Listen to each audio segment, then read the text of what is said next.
ভারতের পররাষ্ট্র মন্ত্রণালয়ের মুখপাত্র রণধীর জয়সওয়ালের বরাতে ভারতীয় শীর্ষ গণমাধ্যমগুলো বলছে, বাংলাদেশের পররাষ্ট্রমন্ত্রীর ভারত সফরে শেখ হাসিনাকে ফেরানোর অনুরোধ পর্যালোচনা করছে দেশটি। এদিকে বাংলাদেশের গণমাধ্যম মানবকণ্ঠ বলছে, ভারত সরকার শেখ হাসিনাকে দুটি প্রস্তাব দিয়েছে, হয় পরিশোধিত আওয়ামী লীগ গঠনের সম্মতি দিন, না হলে ভারত ছেড়ে কাতারে যান।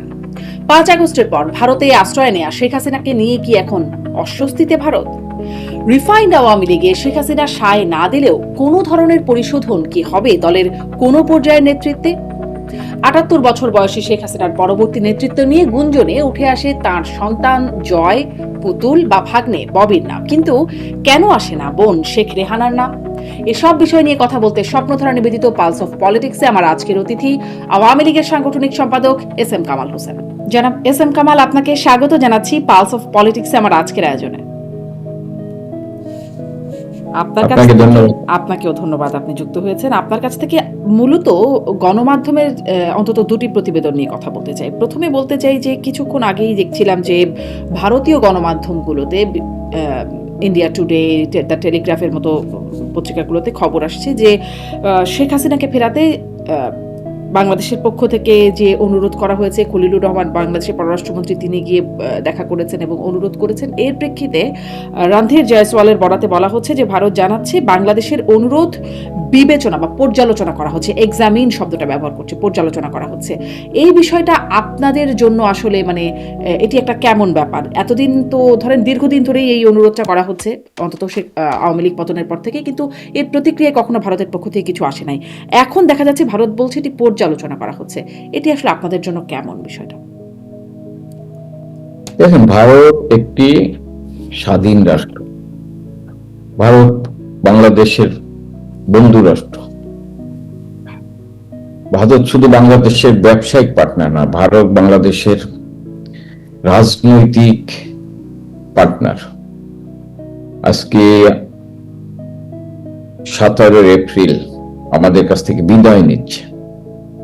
এই দিনে কিন্তু বাংলাদেশের প্রথম স্বাধীন বাংলার প্রথম সরকার শপথ অনুষ্ঠান করেছিলেন ঐতিহাসিক মেহেরপুরের বৈদ্যনাথতলা, যেটাকে পরবর্তীতে মুজিবনগর হিসেবে আখ্যায়িত করা হয়েছিল।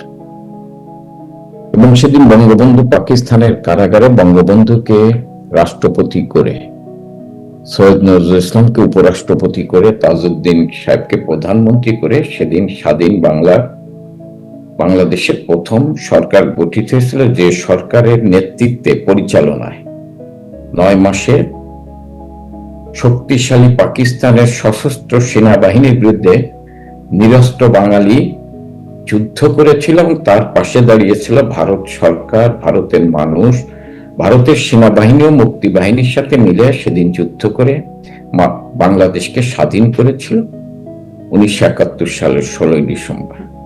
তার মধ্যে দিয়ে ভারতের সাথে আমাদের রাজনৈতিক সম্পর্ক, আদর্শিক সম্পর্ক। সেই ক্ষেত্রে ভারত, আমি মনে করি, একটি গণতান্ত্রিক দেশ।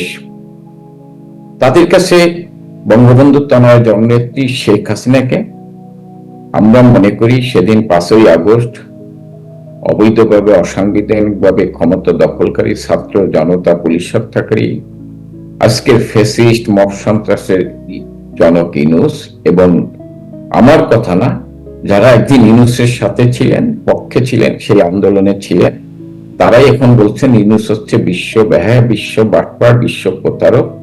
সেই ইউনূস কিন্তু বঙ্গবন্ধু তনয়কে হত্যা করতে চেয়েছিলেন সেদিন 5ই আগস্ট। কিন্তু ভারত সরকার সেদিন তাকে নিরাপদে এনে নিরাপদ জায়গায় তারা তাকে দেখভাল করছেন।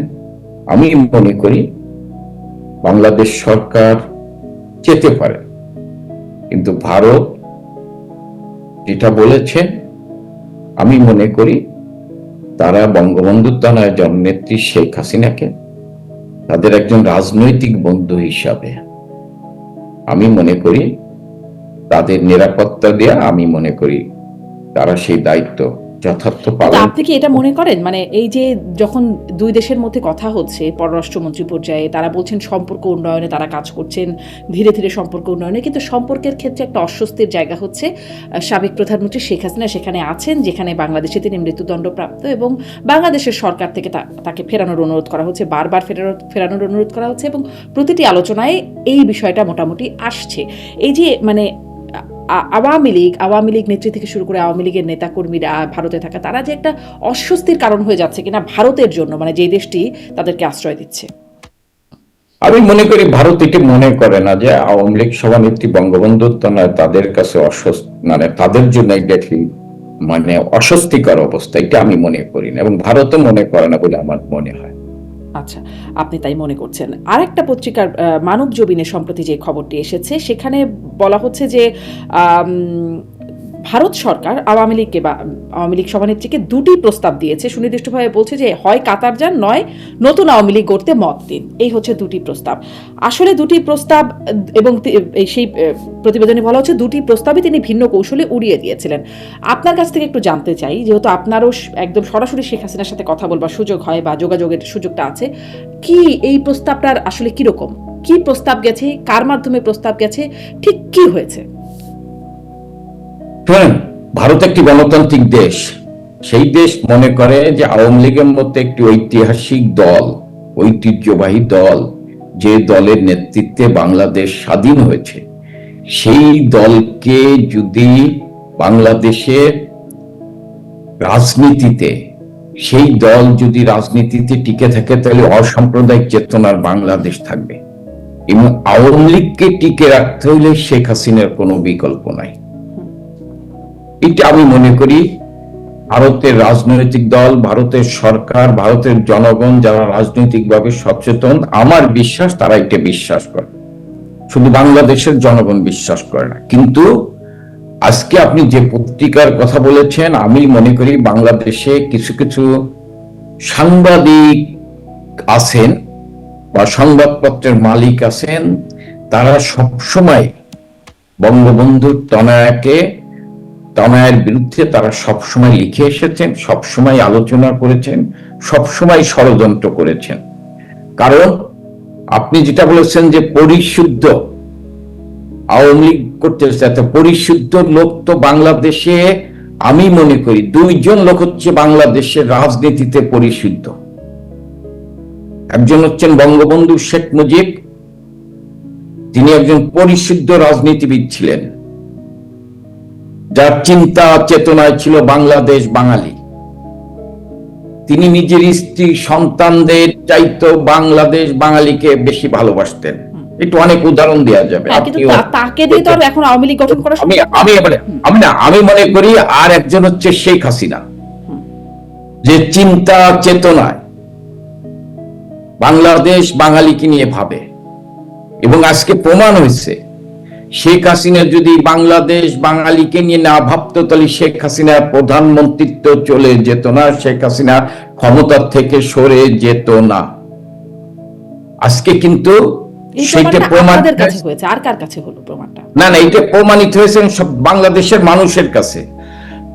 আজকে আপনি জানেন যে সাংবাদিক, আমি নাম বলি, আজিজ আহমেদ, যিনি বলছেন আমি একদিন শেখ হাসিনার সমালোচনা করছি, কিন্তু শেখ হাসিনা ঠিক ছিল, আমি ছাগলের 3 নম্বর বাচ্চা হয়েছে, আমি ইউনূসের পক্ষে কথা বলে, কারণ ইউনূসের মতো একটা ভণ্ড প্রতারক এবং মির্জাফর বাংলাদেশের নেতৃত্ব নিয়েছেন শেখ হাসিনাকে। একমাত্র শেখ হাসিনাই চিনতে পেরেছিলেন, শেখ হাসিনাই আপোষ করেন নাই। এটা আমার কথা না, আজিজ সাহেব আপনিও চেনেন। আজকে আনিস আলমগীরের মতো লোক তারাও বলছেন, আজকে গোলাম মওলা রনির মতো তারাও করছে, সে কিন্তু আওয়ামী লীগ করে না। সবাই আসলে আপনার কথা এতটুকু ঠিক। আমার অনুষ্ঠানেও তারা বলছেন ডক্টর মোহাম্মদ ইউনূসের অনেক সমালোচনা হচ্ছে, আপনি যে শব্দগুলো ব্যবহার করছেন সেই শব্দগুলো তারা ব্যবহার করছেন, কিন্তু শেখ হাসিনা পরিশুদ্ধ এই বিষয়টা তারা বলছেন না, মানে প্রমাণিত। আমি শেখ হাসিনা পরিশুদ্ধ কেন আমি আপনাকে বলি। আজকে আপনার সিএসবি নিউজ, মার্কিন যুক্তরাষ্ট্র, তারা কি করছেন, সেখানে তো বের হয়ে আসছে যে শেখ হাসিনার বিরুদ্ধে একটি ষড়যন্ত্র হয়েছে, কারা শেখ হাসিনা থেকে ক্ষমতা থেকে সরানোর চেষ্টা করেছেন, কেন করেছেন। হ্যাঁ, 15 বছর ক্ষমতায় ছিল। আজকে আপনি বলেন, আজকে যখন আপনি এই যে হামের টিকা দিতে পারতেছে না, তখন ওই সাধারণ মানুষ শেখ হাসিনার কথা স্মরণ করছেন। এবং শেখ হাসিনা 90% শিশুকে টিকাদান দিয়ে এসেছেন। এবং আপনি জানেন, তখন আপনি একজন পতিতদশা সঞ্চালক ছিলেন এবং আপনি দেখেছেন তখন যে করোনার সময় যে মহামারী আকারে ধেয়ে এসেছিল, অনেকেই বলেছেন 1 কোটি লোক মারা যাবে। শেখ হাসিনা বিনা পয়সায় করোনার টিকা সংগ্রহ করে মানুষকে দেওয়ার চেষ্টা করেছেন এবং দিয়েছেন। এবং সেই সময় ইউক্রেন রাশিয়ার যুদ্ধ হয়েছে, সেই সময় বলা হয়েছিল তেলের সংকট হবে, বিদ্যুতের ঘাটতি হবে। সেই সময় সেই ক্রাইসিস মানুষের কষ্ট হয়েছে, করোনার সময় মানুষের কষ্ট হয়েছে, কিন্তু সেই ক্রাইসিস তিনি দক্ষতার সাথে মোকাবেলা করেছেন। এটি শেখ হাসিনা করেছেন। এবং 24 সালে যখন শেখ হাসিনা ক্ষমতা থেকে চলে আসে, তখন স্বাস্থ্য খাতে টাকা ছিল 42,407 কোটি টাকা। আজকে এই 1.5 বছর বা 18 মাসে একটি এই টিকাদান কর্মসূচি অব্যাহত রাখতে পারেন নাই। আমি মনে করি আজকে প্রায় 300-র বেশি শিশু মারা গিয়েছেন হাসপাতালগুলোতে, আহাজারি আত্মনাদ বাবা মার। আজকে তো আমি মনে করি এই সরকার যদি এই শিশু হত্যার দায় দায়িত্ব থেকে এড়াতে চায়, তাহলে তো ইউনূসের বিচার করা উচিত। আজকে শেখ হাসিনাই মানুষের সমালোচনা সরকার দায়িত্বে ছিল, আপনি সমালোচনা অনেক কিছুই করতেই পারেন ডক্টর ইউনূস সরকারের বিরুদ্ধে, এবং এখন আসলে সেই সমালোচনাগুলো হচ্ছেও। কিন্তু আমি সেই রাজনৈতিক জায়গাটাতে আসলে কথা বলতে চাই যে ভারতের সংবাদপত্রের প্রতিবেদন বা বাংলাদেশের যে প্রতিবেদন, আপনি বলছেন মানে শেখ হাসিনার বিরুদ্ধে ষড়যন্ত্র করে বাংলাদেশের কিছু সাংবাদিক বা কিছু গণমাধ্যম। এখন এই প্রতিবেদন প্রকাশের আপনি কি তাহলে অস্বীকার করছেন যে ভারত এরকম কোনো প্রস্তাব দেয়নি? আমি মনে করি এরকম কোনো প্রস্তাব দেয়নি ভারত। আমি মনে করি এরকম কোনো প্রস্তাব ভারত দেয়নি। আপনি কি মনে করছেন নাকি আপনি জানেন আসলে বিষয়টা? না, আমি মনে করি। আচ্ছা, আমি মনে করি, আমি বিশ্বাস করি যে ভারত এই ধরনের কোনো প্রস্তাব দেয়নি। কারণ আওয়ামী লীগকে সুসংগঠিত করতে হলে, আওয়ামী লীগকে ঘুরে দাঁড়াতে হলে একমাত্র বিকল্প হচ্ছে শেখ হাসিনার বিকল্প শেখ হাসিনা। দেখেন, শেখ হাসিনার বয়স বারবার আসলে এই প্রসঙ্গটা আসে। 78 শেখ হাসিনার বিকল্প যদি শুধুই মাত্র শেখ হাসিনা হন, তাহলে আসলে আপনাদের ভবিষ্যৎ নাই। আমাদের ভবিষ্যৎ আমি না, শেখ হাসিনাতে পুলিশ স্টাফ না। শেখ হাসিনা যাকে নির্ধারিত করবে তিনিই হবেন ভবিষ্যতের নেতা। এখানে এস এম কামাল কিন্তু কোন দলের জন্য অপরিহার্য না। আমি আপনাকে বলি, আপনি বলতে পারেন আওয়ামী লীগের সময় আওয়ামী লীগের সময় যতটুকু বিতর্কিত হয়েছে বা সাংগঠনিক দুর্বলতা হয়েছে, এটা আমার কারণে হয়েছে। আমরা যারা কেন্দ্রীয় নেতা ছিলাম, আমরা যারা মন্ত্রী ছিলাম, আমরা যারা এমপি ছিলাম, আমরা যারা প্রশাসনের থেকে শেখ হাসিনার পাশে থেকে কাজ করেছি, আমরা যারা বিভিন্ন সংস্থার লোক ছিলাম, আমরা মনে করি আমরা আমাদের দায়িত্ব শেখ হাসিনার চোখের ইশারা বুঝে আমরা আমাদের দায়িত্ব পালন করতে ব্যর্থ হয়েছি।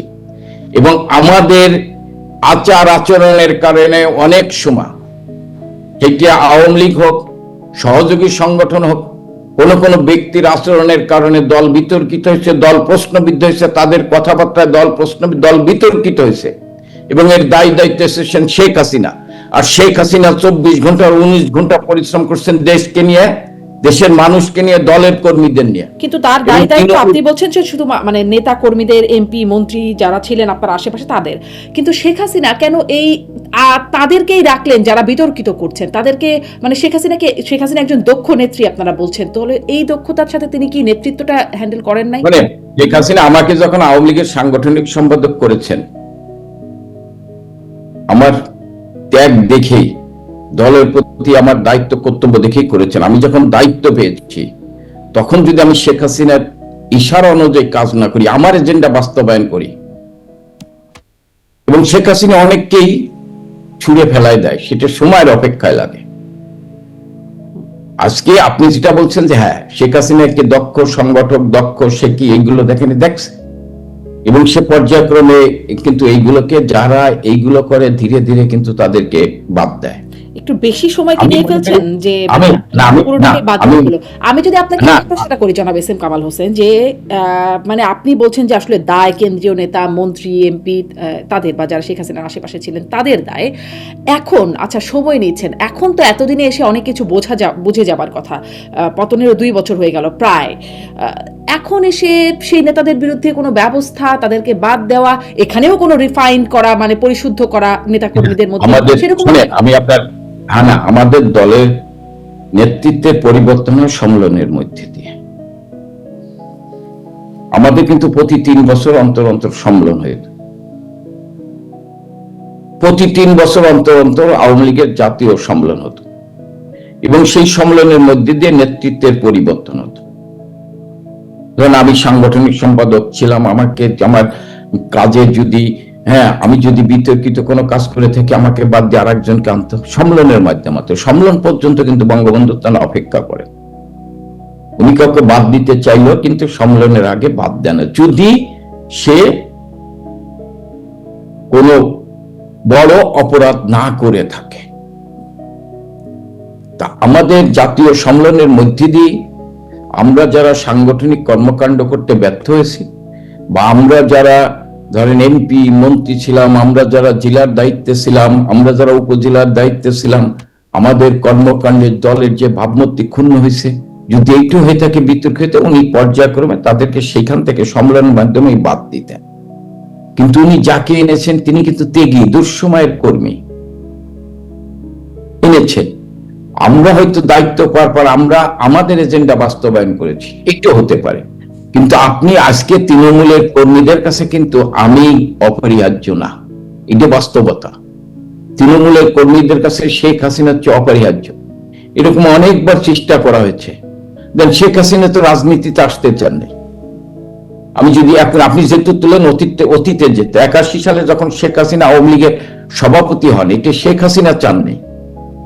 তৃণমূলের কর্মীরা সেদিন আওয়ামী লীগের ভিতর যে বিভেদ, যে দ্বন্দ্ব, আওয়ামী লীগের নেতৃত্ব যখন ঘুরে দাঁড়াতে পারতেছেন, আওয়ামী লীগ যখন ব্র্যাকেট বন্দী হয়ে গিয়েছেন, তখন কিন্তু তৃণমূলের কর্মীদের আহ্বানে সাড়া দিয়ে বঙ্গবন্ধু তারা আওয়ামী লীগের সভাপতি হইতে ইচ্ছা প্রকাশ করেছেন, হয়েছে। এখন শেখ হাসিনা অপরিহার্য, শেখ হাসিনা 1 নম্বর নেত্রী, কিন্তু তারপর কি দল গঠনে, তারপর মানে দলের কাজ করতে এখন গুরুত্বপূর্ণ নেতা কারা? ওবায়দুল কাদের যেমন এখন অনেকটাই অসুস্থ হয়ে বাইরে আছেন, সিনের বাইরে অনেকটাই। জি না, দল গঠনের এখন যারা দলের বিভিন্ন পর্যায়ে দায়িত্ব আছে তাদেরকেই উনি নির্দেশনা দিচ্ছেন দলকে গোছানোর জন্য। তাদের মাধ্যমে দল গোছানোর মধ্যে দিয়ে উনি দলকে আবার দরকার জাতীয় সম্মেলনের মাধ্যমে আগামী দিনে আমরা যদি ঘুরে দাঁড়াতে পারি, আমাদের কাজ উপর যে অবৈধভাবে অসাংবিধানিকভাবে আওয়ামী লীগের উপর যে নিষেধাজ্ঞা দিয়েছে, সেই নিষেধাজ্ঞা প্রত্যাহারের মধ্যে দিয়ে আমরা আমাদের দলের কর্মকাণ্ড স্বাভাবিক পরিচালনা করতে, তখন সম্মেলনের মধ্যে দিয়ে নেতৃত্ব অনেকেই বাদ যাবে, নতুন নেতৃত্ব। এই পরিস্থিতিতে আমরা সম্মেলন হয়তো ধরেন আমাদের কার্যক্রম যখন নিষেধাজ্ঞা যখন প্রত্যাহার হয়ে যাবে, তখন আমরা সাংগঠনিকভাবে আমাদের কর্মকাণ্ড বড় সময়টা জুড়ে এই নেতারাই, যাদেরকে আপনি বলছেন তাদের হয়তো দক্ষতার অভাব আছে, তারা হয়তো বিতর্কিত কর্মকাণ্ড করেছেন, মানে তারাই থাকবেন দায়িত্বে। না, আপনি একটা দল কিন্তু বছরের পর বছর সম্মেলন করে না। বাংলাদেশের কোন রাজনৈতিক দল, ছোট ছোট দলও কিন্তু সম্মেলন ঠিক মতো করে না। একমাত্র রাজনৈতিক দল বাংলাদেশ আওয়ামী লীগ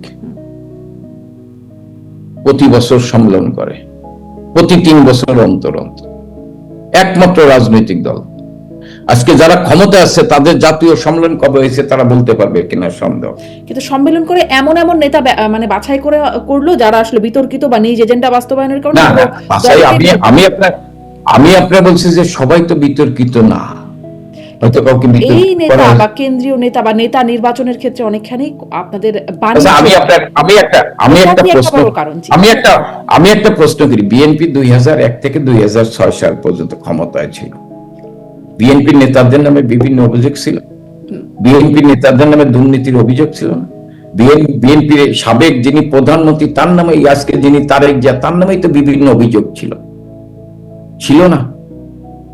তার নামে তো বিভিন্ন অভিযোগ ছিল। বিএনপির আমলে 5 বছর দুর্নীতিতে চ্যাম্পিয়ন হয়েছে না? বিএনপির আমলে যখন বিএনপি ক্ষমতায় ছিল, ধারাবাহিকতা থেকে শুরু করে আর কি আপনাদের আমলে, আমাদের আমাদের ধারাবাহিকতা না। আপনি আমাদের আমলে বিদ্যুতের দাবিতে কোনো কৃষককে গুলি করে হত্যা করা হয়নি, কোনো মানুষ বিদ্যুতের দাবিতে রাস্তায় নামে নেই। আমাদের আমলে সারের দাবিতে কোনো কৃষক এই কিন্তু তুলনাটাই রাস্তায় নামে। এখন না যাই, কারণ এরকম তুলনা করলে অনেক ছোট ছোট অনেক বিষয়। না, আপনি তো আপনার তুলনা করেন। আমি বলি না যে আমরা একেবারে সবকিছুর ঊর্ধ্বে, আমাদেরও ভুল ত্রুটি আছে, আমাদেরও দোষ আপনি খুঁজে পাবেন, কিন্তু কিছু কিছু বিষয় আছে যেগুলো দেখেন আমাদের আমলে বিদ্যুতের দাবিতে, আমি আবারও বলছি, কৃষকরা বিদ্যুৎ সারের দাবিতে রাস্তায় নামেন। সারের জননেত্রী শেখ হাসিনা 17,000 কোটি টাকা ভর্তুকি দিচ্ছেন, এটি শেখ হাসিনা দিচ্ছেন। আমাদের আমলে যে মানে যখন সংকট দেখা দিচ্ছে, ক্রাইসিস দেখা দিচ্ছে, তখন যে মানুষের দুধের নহর বয়ে গেছে এটা বলবো না, কিন্তু মানুষ যাতে না খেয়ে থাকে এই ব্যবস্থা গ্রহণ করেছেন বঙ্গবন্ধু শেখ হাসিনা। এই যে আমি মানে আসি, নিশ্চয়ই আপনি আপনাদের আমলের অনেক সাফল্য দেখাতে পারবেন, আবার অনেক শুধু ব্যর্থতাই না, অপরাধ দেখানোর সুযোগ আছে। না গিয়ে আমি আসলে এটা একটু আপনার কাছে জানতে চাই, তাহলে রিফাইন্ড আওয়ামী লীগের বিষয়ে মানে নেত্রীর সায় নাই, কিন্তু রিফাইন্ড আওয়ামী লীগের একটা প্রচেষ্টার ব্যাপারে যেটি শোনা যায়, বিশেষ করে নাম উঠছে সাবের হোসেন চৌধুরী, শিরিন শারমিন চৌধুরী, তাদের ক্ষেত্রে প্রক্রিয়াটাও দেখেন একই রকম হলো। তাদের বাকি নেতাদেরকে গ্রেপ্তার করা হচ্ছে, তারা জেলেই পড়ছে, তাদের আর বের হবার সুযোগ হচ্ছে না, খুব একটা নজির দেখা যাচ্ছে না, কিন্তু তাদের ক্ষেত্রে একই রকম পরিণতি, দুজনকেই মানে বিশেষ সময় ধরা হলো এবং জামিনে তারা বেরিয়ে আসলেন খুব দ্রুত। তাদের নাম আসছে রিফাইন্ড আওয়ামী লীগের ক্ষেত্রে। আসলে বিষয়টা কি চলছে? আমি আপনার বলি, রিফাইন্ড আওয়ামী লীগের ব্যাপারে নেত্রী শেখ হাসিনার সাই নাই, এটা আমি মনে করি এই আপনার এই বক্তব্যটা ঠিক না। সাই আছে তাহলে? না, রিফাইন্ড আওয়ামী লীগ বলতে তো কিছু নাই। আওয়ামী লীগ তো শেখ হাসিনা, তৃণমূলের কর্মীরা বিশ্বাস করে শেখ হাসিনা। রিফাইন্ড আওয়ামী লীগ পরিশুদ্ধ আওয়ামী লীগ, পরিশুদ্ধ আওয়ামী লীগ মানে আওয়ামী লীগের পরিশুদ্ধ নেতা হচ্ছেন শেখ হাসিনা, এবং তৃণমূলের কর্মীরা বিশ্বাস করে। আমি এস এম কামাল না। আর আপনি এই কারণে মনে করি যে রিফাইন্ড আওয়ামী লীগের ব্যাপারে শেখ হাসিনার সাই নাই, শেখ হাসিনার মানে অনুমতি দেয় নেই। রিফাইন্ড মানেই তো মানে পরিশুদ্ধ আওয়ামী লীগ খুঁজলে তাকে শেখ হাসিনা হচ্ছে পরিশুদ্ধ। আওয়ামী লীগকে দাঁড় করাতে হলে শেখ হাসিনা, আমি আবারও বলছি, এটা আমার কথা না, তৃণমূলের কর্মীদের, আপনি একটা ইউনিয়নের কর্মীকে ফোন করে জিজ্ঞেন, আপনি এখন বলবেন যে আমাদের রাস্তার ঠিকানা হচ্ছেন শেখ হাসিনা।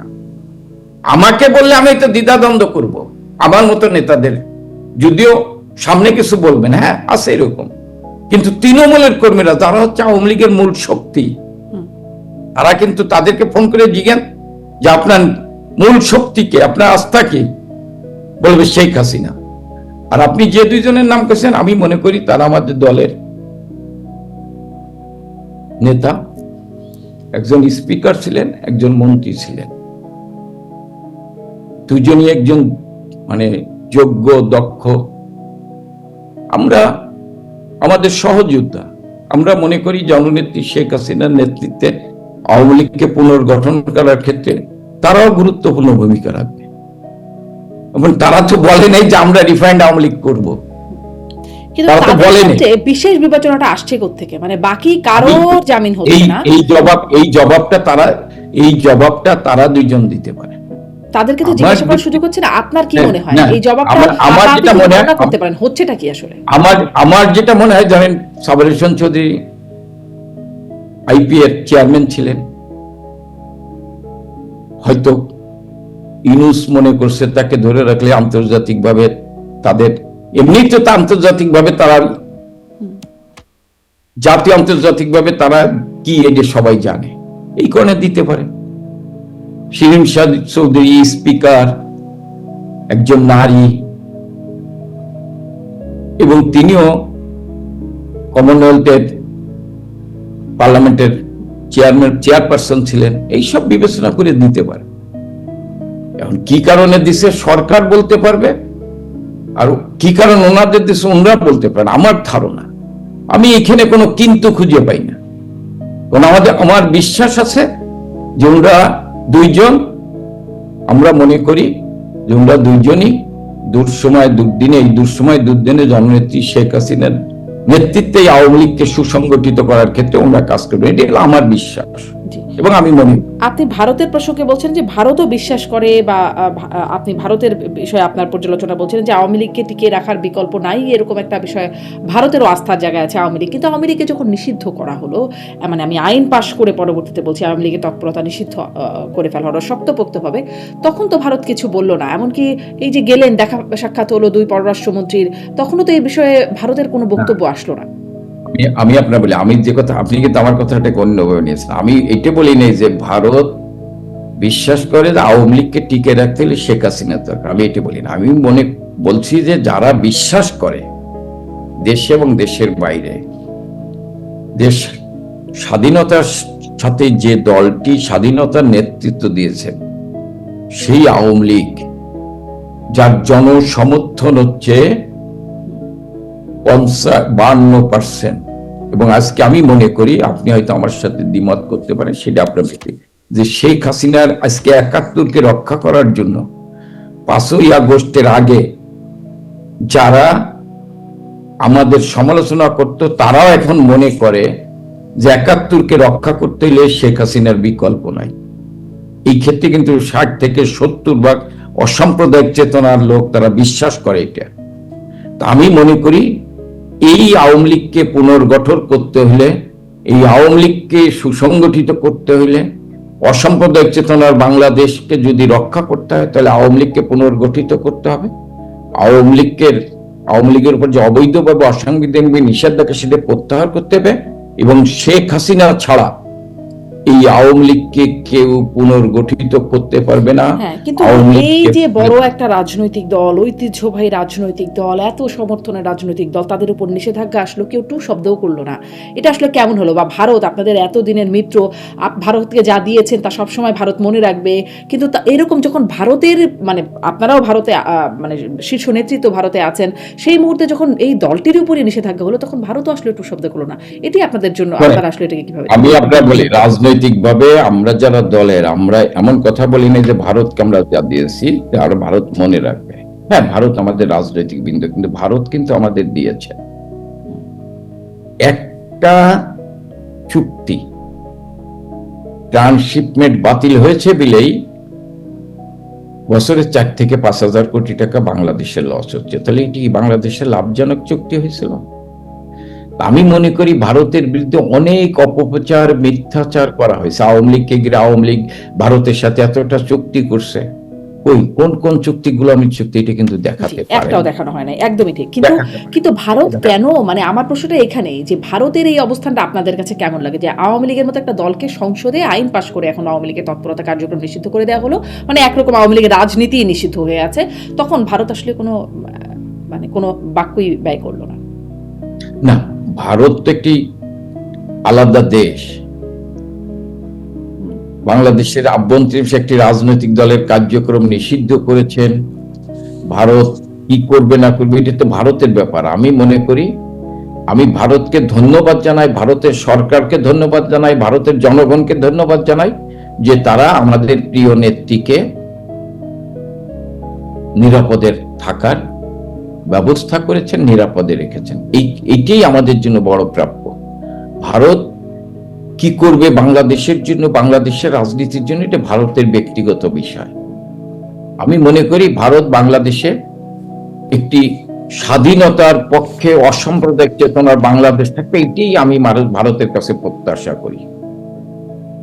ভারতে যাওয়ার পর থেকে, ৫ই আগস্টের পর ভারতে যাবার পর ভারতের নিরাপত্তা উপদেষ্টা তখনই দেখা করেছেন, মানে শেখ হাসিনার সাথে সাক্ষাৎ করেছেন, তারপরেও অন্তত কয়েকবার সাক্ষাৎ হয়েছে বলে জানা গেছে। কি হয়, মানে কি বলে, ভারতের বার্তাটা কি এখন? এটা তো আমি বলতে পারবো না। ভারতের নিরাপত্তা উপদেষ্টা বঙ্গবন্ধু তারা শেখ হাসিনার সাথে সাক্ষাৎ কয়বার করেছেন আপনি বললেন, আমি কিন্তু জানি না।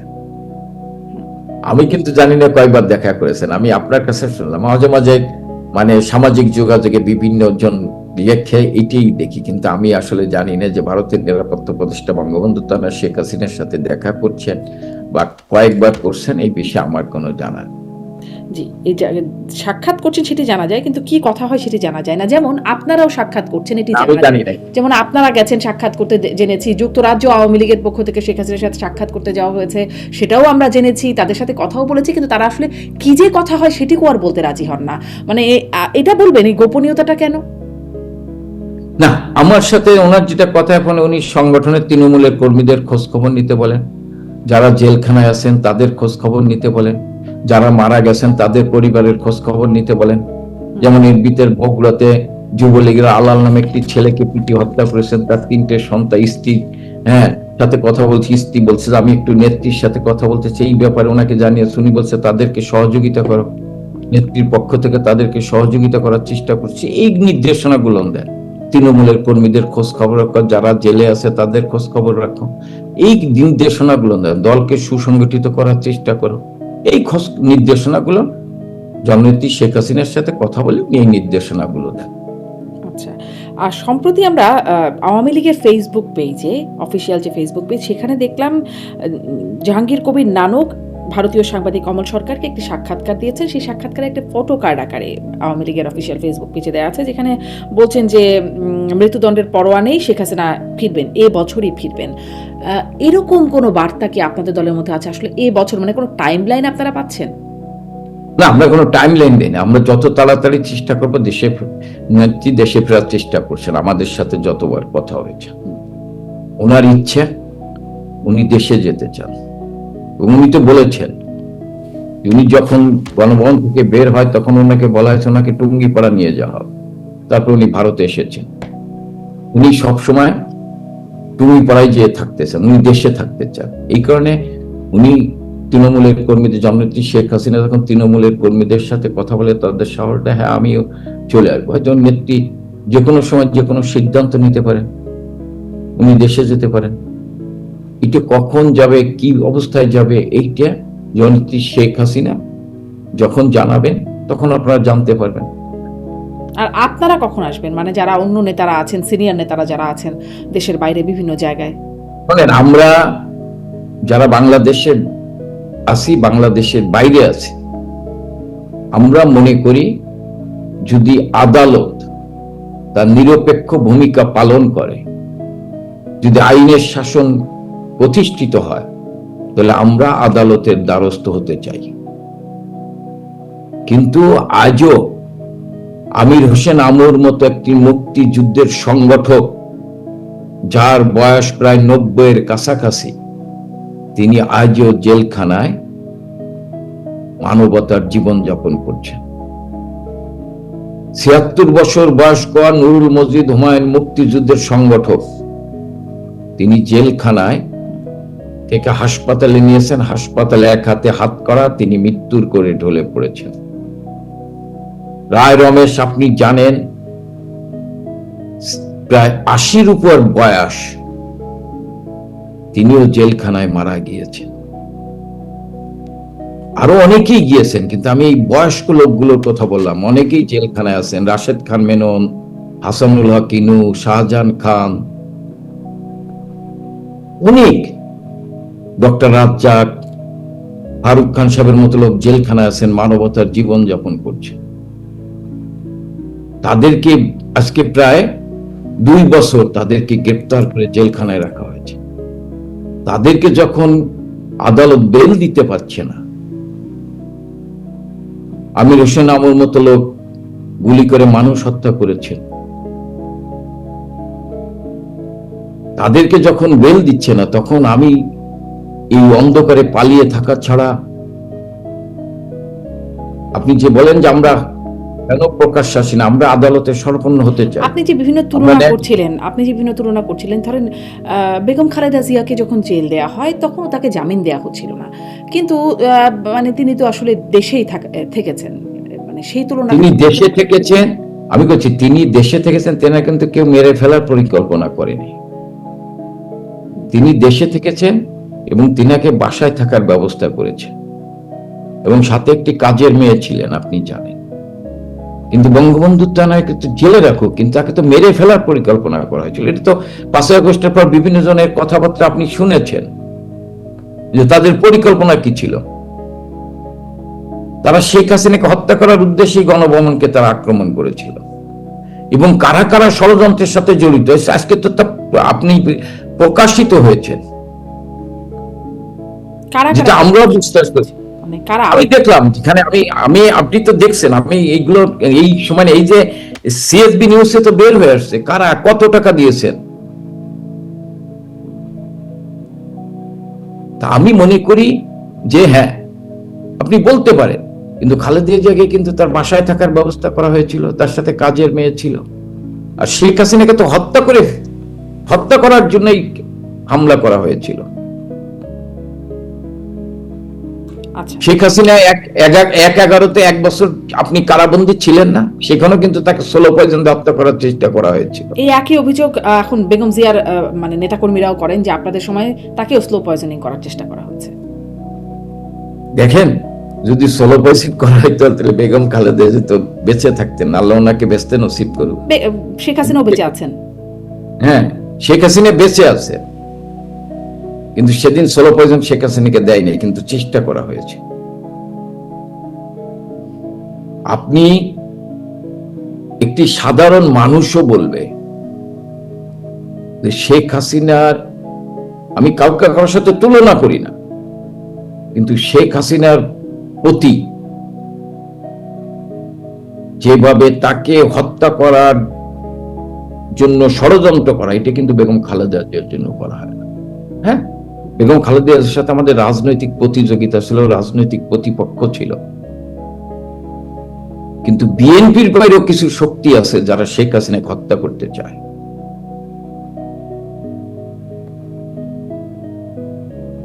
যারা শেখ হাসিনাকে হত্যা করতে চায়। আচ্ছা, এখন একটু আসি যে আপনি বলছিলেন যেমন দেশে যারা জামিন পাচ্ছেন না, অবয়স্ক অবস্থায় আছেন, অনেকে মারাও যাচ্ছেন, মানে আপনি বলছিলেন যে সম্মেলনের কথা, নতুন নেতৃত্ব আসার জন্য সম্মেলন করতে হবে। আমি জিজ্ঞাসা করছি সম্মেলন কবে হবে? তখন নিষেধাজ্ঞা প্রত্যাহার হলে আপনারা যখন রাজনীতি করতে পারবেন তখন হবে, মানে সেখানেও একটা প্রশ্নবোধক যে আসলে কবে হবে। আবার শেখ হাসিনা তিনিও বয়স্ক মানুষ, তারও ৭৮ বছর বয়স চলছে। সজীব ওয়াজেদ জয় তো বলেই দিলেন ওল্ড, তিনি অবশ্য বলেছিলেন এন্ড অফ শেখ হাসিনা এরা, এটা নিয়েও আপনার সাথে কথা হয়েছিল, কিন্তু যেটি আসলে ঠিক দল থেকে আসে নাই। ফলে এর মাঝখানে তো আসলে যেহেতু শেখ হাসিনার আসলেই বয়স হয়ে গেছে, ৭৮ বছর বয়সী, আপনাদের কোনো শেখ হাসিনার বিকল্প যদি না থাকে, আমার সেই প্রশ্নটাই, ফুল স্টপ হবে কিনা? আপনাদের কোনো ভাবনা নাই যে নেক্সটে আসলে কি হবে, কে হবে? কারণ আসছেন সজীব ওয়াজেদ জয়ের নাম আসছে, তিনি বলেছেন যে তিনি নিতে আগ্রহী যদি দল দেয়, কিন্তু সেটা কোনো সাড়া পাওয়া যায় নাই। কখনো কখনো সাইমা ওয়াজেদ পুতুলের নাম এসেছে, কখনো কখনো রাদওয়ান সিদ্দিক ববির নাম এসেছে। মানে এখানে কোনো দলের মধ্যে কোনো ভাবনা আছে কিনা সেটা একটু যদি আপনি একটু পরিষ্কার করতেন, এবং শেখ রেহানার নাম কেন আসে না সেটাও একটু শুনতে চাই। আমাদের আবেগের জায়গা হচ্ছে বঙ্গবন্ধু পরিবার, আমাদের না, শুধু তৃণমূলের কর্মীদের আবেগের জায়গা হচ্ছে বঙ্গবন্ধু পরিবার। আমাদের দলটাকে ঐক্যবদ্ধ রাখতে হবে, কারণ আমরা অতীতে দেখেছি, আমি ব্যক্তিগতভাবে মনে করি আমার চাইতে দক্ষ, যোগ্য মুক্তিযুদ্ধে নেতৃত্ব দিয়েছেন সেই সমস্ত নেতৃত্ব কিন্তু বঙ্গবন্ধুকে হত্যা করার পর দলকে ঐক্যবদ্ধ রাখতে পারেন নাই। এবং জননেত্রী শেখ হাসিনাকে ৩৩ বছর বয়সে আওয়ামী লীগের দায়িত্ব দেওয়া হয়েছিল। আমি মনে করি সেই সময় নেতৃত্ব চাইতো আজকে আমরা যারা দলের বিভিন্ন পর্যায়ে নেতৃত্ব দিচ্ছি, আমরা কিন্তু তাদের তুলনায় বড় কিছু না, তারা আমাদের অনেক যোগ্য দক্ষ ছিল। তা আজকে বঙ্গবন্ধু তোমার শেখ হাসিনা এবং তার পরিবারের বাইরে অন্য কেউ নেতৃত্ব দিয়ে আওয়ামী লীগকে ঐক্যবদ্ধ রাখতে পারবে না, আওয়ামী লীগকে এগিয়ে নিয়ে যেতে পারবে না, আওয়ামী লীগের তৃণমূলের কর্মীরা সেটাকে মেনে নেবে না। তাহলে এই পরিবারের মধ্যেও তো অনেকের নাম আছে, মানে তৃণমূলের চোখে মানে কে আসলে বিবেচনায় আছে? এটা বঙ্গবন্ধুর তো না, তিনি যতদিন আল্লাহ তাকে যতদিন সুস্থ রাখবে তিনি আওয়ামী লীগের নেতৃত্ব দেবে, তিনি নির্ধারণ করে দেবে কে এই পরিবার থেকে নেতৃত্ব দেবে। কিন্তু আমরা মনে করি যতদিন বঙ্গবন্ধু তাকে আল্লাহ সুস্থ রাখবে, এবং উনি আজকে যে অবস্থা আল্লাহ ওনাকে সুস্থ রেখেছেন, আল্লাহ যদি এই অবস্থায় ওনাকে সুস্থ রাখেন, আমার বিশ্বাস ওনার নেতৃত্বেই আওয়ামী লীগ আবার বাংলাদেশে ঘুরে দাঁড়াবে, আবার এই দুঃশাসন, অপশাসন, জঙ্গিদের হাত থেকে বাংলার মানুষকে উনি মুক্তি করবেন। জি, জনাব এস এম কামাল, আপনাকে ধন্যবাদ। আসলে অনিশ্চয়তার অনেকগুলো জায়গা দেখা যাচ্ছে যেখানে এখনো আপনারা নিশ্চিত হয়ে ওঠেন নাই, বা হয়তো সময়ে আপনারা নিশ্চিত হতে পারবেন বলে আমাদের নিশ্চয়তা আছে, আমরা অনিশ্চয়তার ভিতর নাই। না, আমাদের পরবর্তী নেতা কে হবেন, পরবর্তী নেতা আমাদের নেত্রী ঠিক করবেন, আওয়ামী লীগের কর্মীরা তার পক্ষেই কাজ করবেন। নিশ্চয়ই। অনেক ধন্যবাদ জনাব এস এম কামাল। আবার নিশ্চয়ই তখনও কথা হবে যখন আসলে পরবর্তী নেতৃত্ব আপনাদের ঠিক হবে। অনেক ধন্যবাদ যুক্ত হবার জন্য। অনেক ধন্যবাদ আপনাকে আমাকে সংযোগ করার জন্য। ধন্যবাদ দর্শক এতক্ষণ সাথে থাকার জন্য।